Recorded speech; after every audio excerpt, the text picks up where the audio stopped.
First ever factory outlet Mukunda jewelleries Kukatpally, Khammam, Kothapet, Somajiguda, Hanamkonda and Suchitra. నమస్తే, మీరు చూస్తున్న సుమన్ టీవీ. నేను మీ కీర్తి. ద్వాదశ రాశులకి ఏప్రిల్ 16 నుంచి 30 తారీఖు వరకు ఎలా ఉండబోతోంది తెలియజేయడానికి మనతో పాటు ప్రముఖ ఆస్ట్రాలజర్ బ్రహ్మశ్రీ నందిపట్ల శ్రీహరి శర్మ గురుగారు ఉన్నారు. నమస్తే గురుగారు. వాగర్థ విభసంపృక్తౌ వాగర్థ ప్రతిపత్తయే జగతః పితరౌ వందే పార్వతీ పరమేశ్వరౌ ఆదిత్యాయ చ సోమాయ మంగళాయ బుధాయ చ గురుశుక్ర శనిభ్యశ్చ రాహవే కేతవే నమః. శృంగేరి జగద్గురు పీఠాధిపతులకి, కంచి పీఠాధిపతులకి నమస్కారములు తెలియజేసుకుంటూ కార్యక్రమాన్ని ప్రారంభిద్దాం. ఏప్రిల్ నెలలో 16వ తారీఖు నుంచి 30వ తారీఖు వరకు ద్వాదశ రాశులలో జన్మించినటువంటి వారికి ఏ విధంగా ఉండబోతుందో తెలుసుకునే ప్రయత్నం చేద్దాం. ముందుగా గమనించాల్సినటువంటిది, వీక్షించేటువంటి సుమన్ టీవీ ప్రేక్షకులు గమనించాల్సినటువంటి అంశం ఏంటంటే, చాలామంది కామెంట్స్ రూపంలో తెలియజేస్తున్నారు, చెప్పినవి కొన్ని జరుగుతున్నాయి, కొన్ని జరగట్లేవు, కారణం ఏంటి అని చెప్పి. ప్రధానంగా శాస్త్రాన్ని అనుసరించి ఎప్పుడైనా మనం వెళ్ళాలి కాబట్టి రాశి మరియు లగ్నము రెండూ ప్రధానమే.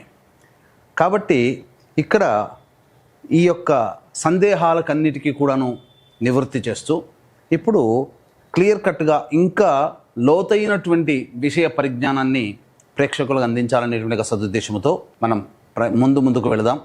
ముఖ్యంగా అందరికీ కూడా గుర్తుపెట్టుకోండి, జన్మ లగ్నం అని ఉంటుంది, జన్మ నక్షత్రాన్ని బట్టి రాశి ఉంటుంది.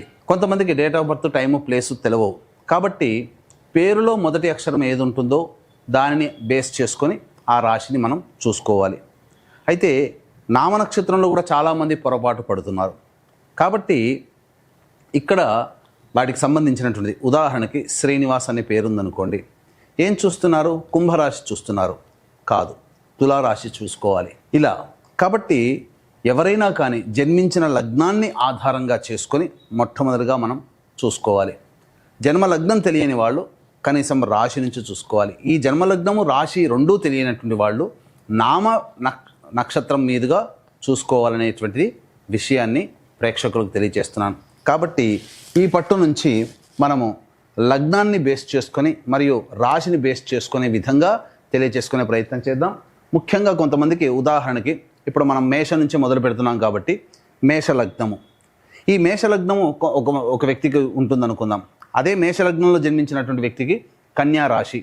మరి ఏ రాశి ఫలాలు చూసుకోవాలి అనేటువంటి సందేహం కూడా కలుగుతుంది. కాబట్టి ఇక్కడ నివృత్తి చూస్తూ మొట్టమొదటిగా లగ్నమే ప్రధానం కాబట్టి ఎవరు ఏ లగ్నంలో జన్మించారో ఆ లగ్నాన్ని బేస్ చేసుకునే పరిహారాలు చూసుకుంటే మీకు ఖచ్చితంగా అన్నీ సరిపోతాయి. అది గుర్తుపెట్టుకోండి. లగ్నము తెలియని వాళ్ళు అప్పుడు రాశి చూసుకోవాలి. అంటే ఒకరిది మేషలగ్నం అయి ఉండి కన్యా రాశి అయితే లగ్నాన్ని మేషలగ్నంగానే ప్రధానంగా చూసుకొని ఫలితాలు బేరీజ్ వేసుకోవాలి. లేదు కన్యా రాశి అనుకున్నప్పుడు లగ్నం తెలియనప్పుడు కన్యా రాశి నుంచి చూసుకుంటే 40% వరకు మ్యాచ్ అవుతాయి.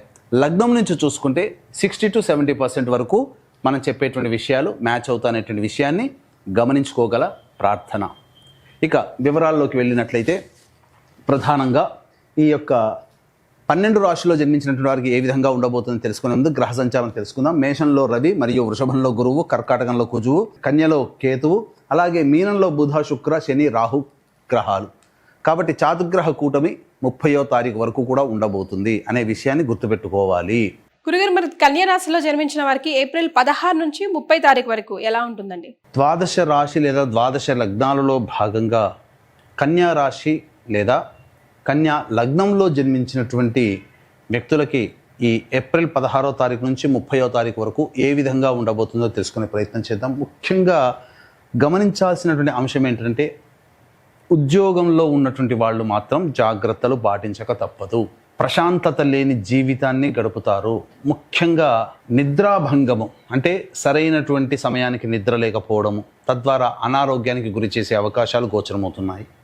కాబట్టి జాగ్రత్తలు పాటించండి. అలాగే ముఖ్యంగా గమనించుకున్నట్లయితే, చేస్తున్నటువంటి వృత్తి, ఉద్యోగము, వ్యాపారంలో ఉన్నటువంటి వాళ్ళు నష్టపోయే సంఘటనలు ఎక్కువగా ఉంటాయి. కాబట్టి జాగ్రత్తతో మీరు ఉద్యోగ బాధ్యతలు నిర్వహించండి. అనవసరమైనటువంటి వివాదాల జోలికి మాత్రము కన్యా రాశిలో జన్మించినటువంటి వాళ్ళు వెళ్ళకండి. వ్యాపార విస్తరణకి, అలాగే కొత్త వ్యాపారాలు చేపట్టడానికి ఏమాత్రం అనుకూలము కాదు. నిరుద్యోగస్తులు బాగా కష్టపడాల్సిందే. మీరు ఊహించినంతగా ఉద్యోగం అంత తేలిగ్గా లభించదనే విషయాన్ని గమనించుకోవాలి. గ్రహాలన్నీ కూడా అనుకూలంగానే ఉన్నాయి, కానీ గ్రహరాజు అనుకూలంగా లేని కారణం చేత సాధారణమైనటువంటి పరిస్థితులు నెలకొని ఉంటాయి. మిగతా గ్రహాల ప్రభావము ఉండడం వల్ల మిశ్రమ ఫలితాలు ఈ యొక్క కన్యా రాశిలో జన్మించినటువంటి వాళ్ళు పొందుతారు. కాబట్టి మొదటికే మోసం అన్నట్టుగా చేసేటువంటి ప్రతి పనులలో క్లారిటీతో మీరు ముందడుగు వేస్తే మిగతా గ్రహాలన్నీ అనుకూలిస్తాయి. ఒక జిగ్జాగ్ లాగానో లేకపోతే ఒక రకమైనటువంటి నిర్ణయం తీసుకోలేనటువంటి పరిస్థితి మీరు పొందుతారు. కాబట్టి నిర్ణయం తీసుకునే దిశగా ఆత్మవిశ్వాసంతో ముందడుగు వేస్తే మిగతా గ్రహాలన్నీ అనుకూలంగా ఉండబోతున్నాయి. అయితే వ్యాపార భాగస్వాముల మధ్య కావచ్చు, లేకపోతే దంపతుల మధ్య పొరపచ్చాలు వచ్చే అవకాశం గోచరమవుతుంది. జాగ్రత్తలు పాటించండి. ముఖ్యంగా ఆఖరి వారములో ఈ యొక్క దాంపత్య సమస్యలు పెరుగుతాయి, కావున జాగ్రత్తలు పాటించండి. ఏది ఏమైనప్పటికీ కూడాను అనుకూలంగా ఉండేటువంటి సమయం. దైవతా అనుగ్రహాన్ని పొందే ప్రయత్నం చేయండి. అలాగే విద్యార్థులు విదేశీ యానానికి సంబంధించి చేసే ప్రయత్నాలు, కోరుకున్నటువంటి కళాశాలలో మీకు సీట్ లభించడం అనేటువంటి జరుగుతుంది. వివాహపరంగా చేసేటువంటి ప్రయత్నాలు ఎవరైతే ఉంటారో వాళ్ళకందరికీ కూడాను దైవానుగ్రహం వల్ల సంబంధాలు నిశ్చయమయ్యే అవకాశాలు గోచరమవుతున్నాయి. ముఖ్యంగా భూ సంబంధమైనటువంటి వ్యాపారాలు చేసుకునేటువంటి వాళ్ళకందరికీ కూడాను అనుకూలంగా ఉండబోతుంది. అన్ని విధాలుగా ఆరోగ్యకరమైనటువంటి జీవితంలో ఉంటారు, కానీ ప్రయత్నాలు మాత్రము విఫలమవుతూ ఉంటుంటాయి. కాబట్టి దేవతానుగ్రహాన్ని పొందే ప్రయత్నం చేయండి. ఇక ఏతావాత చెప్పొచ్చేది ఏమిటంటే, ముఖ్యంగా ఉద్యోగం మాత్రం బాధ్యతలు, ఏ బాధ్యత నిర్వహిస్తారో ఆ బాధ్యతలు మీకు ముందుగా వ్యతిరేక ఫలితాలు వచ్చే అవకాశం ఉంటుంది. కాబట్టి ఆత్మవిశ్వాసంతో ముందడుగు వేసి మిగతా గ్రహాల యొక్క అనుగ్రహాన్ని పొందే ప్రయత్నం చేయండి. చాతుగ్రహ కూటమి ప్రభావము అలాగే గురుగ్రహ ప్రభావం మీ మీద ఉండడం చేత మీరు తలపెట్టినటువంటి కార్యక్రమాల్లో అపజయాల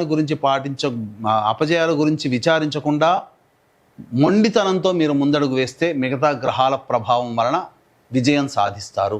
రాజకీయ రంగంలో ఉన్నటువంటి వాళ్ళు మాత్రం జాగ్రత్తలు పాటించాలి. ప్రభుత్వపరమైనటువంటి ఉద్యోగంలో ఉన్నటువంటి వాళ్ళకి నిరాశ తప్పదు. వాళ్ళకి బదిలీలు ఉంటాయి, కానీ ప్రమోషన్లతో కూడుకున్న బదిలీలు ఉండవు. కాబట్టి ఆ విషయంలో నిరాశ తప్పదు. ముఖ్యంగా చేస్తున్నటువంటి ప్రభుత్వ ఉద్యోగస్తులు జాగ్రత్తతో ఉండాలి, లేకపోతే లేనిపోని సమస్యలు చికాకుల్లో మీరు ఇరుక్కునే అవకాశం ఉంటుంది. మీరు చేయని పనికి మీరు బాధ్యత వహించి తత్ఫలితంగా దాని బాధల రూపంలో మీరు పడాల్సి వస్తుంది. కాబట్టి జాగ్రత్త పాటించండి. ఎవరిని కూడా మీరు నమ్మకండి. ఈ 16వ తారీఖు నుంచి 30వ తారీఖు వరకు జాగ్రత్త పాటించాల్సిందే అని చెప్పవచ్చు. ఇక ప్రధానంగా చూసుకున్నట్లయితే ఈ యొక్క కన్యా రాశిలో జన్మించినటువంటి వారికి దైవానుగ్రహం తప్పనిసరి. ఏ వ్యక్తికైనా దైవానుగ్రహం తప్పదు. ఎందుకంటే దైవానుగ్రహం ఉంటేనే అన్ని విషయాల్లో విజయం మీ ముందు ఉంటుంది. కాబట్టి ఇట్టి దైవానుగ్రహం ఈ విశ్వావసునామ సంవత్సరం పాటు మీకు దైవానుగ్రహం ఉండాలి. మీ యొక్క సంకల్పం నెరవేరాలి. మీ యొక్క జాతకరీత్యా ఉన్నటువంటి సర్వదోషాలు తొలగిపోవాలనేటువంటి ఒక సదుద్దేశంతో ఏప్రిల్ 18వ తారీఖు రోజున కాశీ క్షేత్రములో సర్వదోష నివారణ పూజలు, హోమాలు, సంకల్ప సిద్ధి హోమాలు అనేటువంటివి ప్రారంభించడం జరుగుతుంది. కాశీ విశ్వేశ్వరుని యొక్క ఆజ్ఞ మేర అవకాశం ఉన్న వాళ్ళు ఈ సంవత్సరం పాటు జరిగేటువంటి కార్యక్రమంలో మీరు గోత్రనామాలు నమోదు చేసుకోవచ్చు. తప్పకుండా మీరు మంచి ఉన్నతమైనటువంటి స్థితిలో ఉండాలనే నా తాపత్రయం. కాబట్టి ఇటువంటి కార్యక్రమం మీకోసమే చేయించడం జరుగుతుందని గమనించగలరు. ఇక ఆలస్యం చేయకుండా 16వ తారీఖు నుంచి 30వ తారీఖు వరకు కన్యా రాశిలో జన్మించినటువంటి లేదా కన్యా లగ్నంలో జన్మించినటువంటి వారికి ఏ విధంగా ఉండబోతుందో తెలుసుకుందాం. ముఖ్యంగా 16, 17, 18 తారీఖుల్లో నూతన వ్యక్తులు పరిచయం అవుతారు. మీ యొక్క అవసరాలకి తగ్గట్టుగా ఖర్చులకి తగ్గట్టుగా ధనాదాయం కూడా చాలా చక్కగా ఉంటుంది. సోదర సోదరీమణుల సహాయ సహకారాలతో మీకున్నటువంటి సమస్యల్ని పూర్తి చేసుకుంటారు. అన్ని విధాలుగా ఆనందకరమైన జీవితాన్ని పొందుతారు. 19, 20, 21, 22 ఈ తేదీలలో వాహన మరమ్మతులకి, వాహన ఖర్చులకి ఎక్కువగా ఖర్చులు పెడతారు. తల్లిగారి ఆరోగ్యం పట్ల శ్రద్ధ వహించాలి. వాహనాన్ని నడిపేటప్పుడు జాగ్రత్తలు పాటించాలి. వృధా ఖర్చులు, వృధా కాలయాపన ఈ 4 రోజుల్లో జరిగే అవకాశం ఉంటుంది. అన్నిటికంటే ముఖ్యంగా మీ ఆరోగ్యం పట్ల కూడాను శ్రద్ధ వహించాలి. ఇక 23, 24, 25, 26 తారీఖుల్లో ప్రధానంగా రాని బాకీలు వసూలు అవ్వడము, డబ్బులు చేతికి అందడము, అన్ని అవసరాలు తీరడము ఆనందదాయకంగా ఉంటుంది. ముఖ్యంగా జీవిత భాగస్వామి, వ్యాపార భాగస్వాముల మధ్య పొరపచ్చాలు వచ్చే అవకాశం ఉంది. కాబట్టి ఈ 4 రోజుల్లో జాగ్రత్తలు పాటించండి. 27, 28 మాత్రం కన్యా రాశి వారికి చాలా అత్యంత కీలకమైనటువంటి సమయము. ఇది ప్రధానముగా ఈ 2 రోజుల్లో మీరు నష్టాన్ని చవి చూసే అవకాశం ఉంటుంది. కాబట్టి ధనపరమైనటువంటి నిర్ణయాలు తీసుకోకపోవడము, వ్యాపారంలో అత్యంత జాగ్రత్తగా ఉండడము అనేటువంటిది 27-28 తారీఖులో కన్యా లగ్నం లేదా కన్యా రాశిలో జన్మించినటువంటి వాళ్ళు తీసుకోవాలి. 29-30 తారీఖుల్లో చికాకుతో కూడుకున్నటువంటి జీవన విధానము, సంతాన మూలకంగా ఖర్చులు, సమస్యలు, విభేదాలు పెరుగుతాయి. కాబట్టి అంత ఆనందదాయకంగా ఉండదు. అయినప్పటికీ కూడాను గురుబలం ఉన్నటువంటి కారణం చేత మంచి విజయాన్ని పొందుతారు. అలాగే ప్రధానంగా ఇతరుల వల్ల కొంత లాభపడే అవకాశం కూడా గోచరమవుతుంది. మరి కన్యా రాశిలో జన్మించిన మహిళల కోసం కూడా ఒకసారి తెలియజేస్తారా? ఈ కన్యా రాశిలో జన్మించినటువంటి మహిళలు ప్రధానంగా చూసుకున్నట్టయితే ప్రభుత్వ రంగంలో పనిచేస్తున్నటువంటి మహిళలు జాగ్రత్తలు పాటించాలి. అన్నిటికంటే మీకు గౌరవ మర్యాదలకి లోటు ఏమీ ఉండదు, కానీ మీ చేత ఎక్కువగా పని చేయించుకునే అవకాశాలు గోచరమవుతున్నాయి. కాబట్టి మొహమాటానికి పోకండి. మీరు వాస్తవ జీవితంలో ఉండండి. మీకు ఏది అనిపించినా, అది వాస్తవం అనిపించినప్పుడు దాన్ని మీరు మొహమాటం లేకుండా చెప్పేయండి. కానీ మొహమాటానికి పోతే అనేక రకాలుగా సమస్యలు ఎదుర్కొంటారు. ముఖ్యంగా భూ సంబంధమైనటువంటి వ్యవహారాల్లో మీకు విజయం లభిస్తుంది. మీ పేరు మీద స్థిరాస్తులు నెలకొల్పుకునే అవకాశం గోచరమవుతుంది. అన్ని విధాలుగా ఇతరుల సహాయ సహకారాలతో ఈ యొక్క కన్యా లగ్నం లేదా కన్యా రాశిలో జన్మించినటువంటి మహిళలు పొందడం ద్వారా అన్ని విధాలుగా ఆనందదాయకంగా ఉంటుందని చెప్పవచ్చు. గురుగారు, మరి వీరు ఎలాంటి పరిహారాలు పాటించాలంటారు? ఈ యొక్క కన్యా లగ్నము లేదా కన్యా రాశిలో జన్మించినటువంటి వాళ్ళు ప్రతిరోజు కూడా గణపతి ప్రార్థన ప్రతిరోజు ఉదయం, మధ్యాహ్నం, సాయంకాలం త్రిసంధ్యలలో గనక చేసుకుంటే చాలా సమస్యలు తగ్గుముఖం పడతాయి. ఇంకా అవకాశం ఉంటే కాశీ విశ్వేశ్వరుని యొక్క ఆజ్ఞ మేర విశ్వావసునామ సంవత్సరం 12 మాసాల పాటు మీ యొక్క సంకల్పం, దోషాలు తొలగిపోవడం కోసం సంకల్ప సిద్ధి, సర్వదోష నివారణ పూజలు, హోమాలు అనేటువంటి చేయించడం జరుగుతుంది. అవకాశం ఉంటే ఆ కార్యక్రమంలో నమోదు చేసుకునే ప్రయత్నం చేయండి. చాలా సంతోషం అండి. ధన్యవాదాలు. సర్వం శ్రీ ఉమామహేశ్వర పరబ్రహ్మార్పణమస్తు.